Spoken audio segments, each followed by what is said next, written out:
күп төрле проблемалар бана турагында һөйләшелде инде. Авылдар тарихы, шәһәрләр турагында ла һәм бана халыктың килеп сыгышы турагында ла. Әлбәттә, буның әһәмияте зур.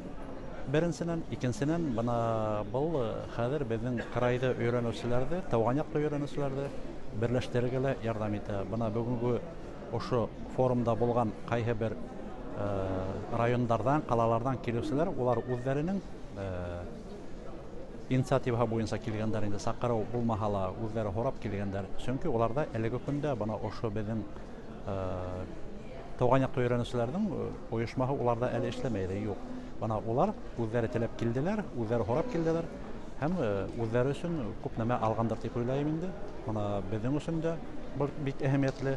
Бу бана безнең эште күрһәтә бит инде. Беренчедән, икенчедән тагы ла киләсәктә безнең эште яхшыртыр өчен, уны югарырак кимәлгә күтәрер өчен нимәләр кирәк икәнлеген дә бана безгә күз алларга ярдәм итә.